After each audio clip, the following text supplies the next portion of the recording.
Sa ngayon, ang isi-share ko naman sa inyo ay tungkol sa mga agency na nakabase dito sa Czech Republic.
Welcome back sa aking YouTube channel. Ganito kaganda ang tanawin dito kapag summer. Napakalayo kapag winter dahil ang mga puno at mga damo ay nakakalbo. Mas maganda mag-ikot dito kaysa pumunta ka sa mga mall dahil pag pupunta ka doon gastos lang. Okay lang kung may pera pa, paano kung ang sweldo mo ay sapat lang. Sasaktan ka lang, kaya mas mabuti na lang yung ganito. Ganito kaganda yung paligid. Bakuran pa lang nila para ng park sa atin. Sa ngayon, ang isi-share ko naman sa inyo ay tungkol sa mga agency na nakabase dito sa Czech Republic.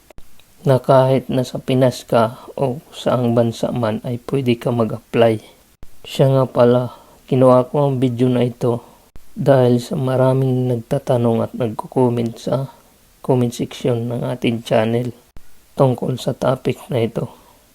Disclaimer lang, hindi ako agent sa mga agency na ito. Pagkos ako ay naging aplikante nila. Kaya ang lahat ng sasabihin ko ay base lang sa mga experience ko. Way back December 2021 nang ako mag-apply dyan sa Pilipinas. Una, ito ang agency na pinag-applyan ko sa Pilipinas na located siya dito sa Czech Republic. Siya nga pala, alam ko may magtatanong, baka may placement pa ito. Uunahan ko na kayo. Ang mga agency na mababanggit ko ay may mga placement fee. Katumbas ng isang buwan na sweldo dito sa Czech Republic. Ito ay ang GripCare Ltd. International Recruitment Partnership. Kung kayo man ay interesado mag-apply, bisitahin nyo lang ang FB page nila or ipalo nyo para hindi nyo makaligtaan ang ipopost na hiring nila. At lagi silang nagpo-post ng mga hiring na iba't ibang kategori. At kapag nakita nyo na may hiring ng kategori nyo, dyan na kayo mag-submit o mag-fill up ng application sa link ng pinost nila na hiring. Gaya sa ginawa ko nung nasa Pinas ako. At once na qualified kayo sa hiring nila or selected kayo, pagkatapos nun ay i-refer naman kayo sa agency dyan sa Pinas na ka-tie up nila.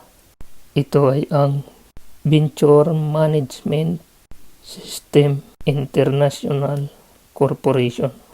Ito ay located sa may Sucat, Parañaque sa loob ng Isla Cargo. compound. Para sa eksaktong detalye ng address nila, maaari nyo na lang bisitahin ang kanilang FB page. At huwag kayong mag-alala dahil 100% legit to na marirekomenda ko sa inyo kung kayo'y nagbabalak mag-apply ng trabaho dito sa Czech Republic. At narito na ang pangalawang agency na nakabase rin dito sa Czech Republic. Ito ay ang Topnest International Recruitment. At ito yung agency na pinag-applyan ko dito sa Czech Republic. Pero ang naging usapan namin ay tatapusin ko muna yung una kong kontrata. At pagkatapos niyan ako ay magbabakasyon muna ng Pilipinas. At sa pagbabalik ko dito sa Czech Republic, doon na sa panibagong company na papasukan ko, nahawak ng agency na Topnest. At gaya sa naunang agency na nabanggit ko, ay nag-hiring din sila ng mga galing sa Pilipinas. Base sa impormasyon na nakuha ko sa isa kong subscriber na si Janjan Pedrosa. Shout out sa iyo. At kasalukuyan nandito na rin siya sa Europe. At nadestino siya sa Germany. Maraming salamat sa info na binigay mo sa akin tungkol sa agency na ka-tie up nila dyan sa Pilipinas. At ito ang agency na ka-tie up nila sa Pilipinas. AMI o AMI Global Recruitment. Located siya sa Sio Boulevard, Mandaluyong City. Ngayon, para sa karagdagang detalye or impormasyon, maaari nyo lang bisitahin yung FB page nila. Dahil nakita ko doon sa profile ng FB page nila na hindi lang Europe ang ina-accommodate nila. Pati na rin ang Canada at Australia ay nagpapaalis din sila. Sana makatulong ang video na ito doon sa mga nag-comment at nag-request sa akin ng ganitong content. Pasensya na po kung medyo matagal ang uploaded natin kasi busy lang din ako at nagtatrabaho din. Maraming salamat sa panonood at see you sa next vlog. Alers.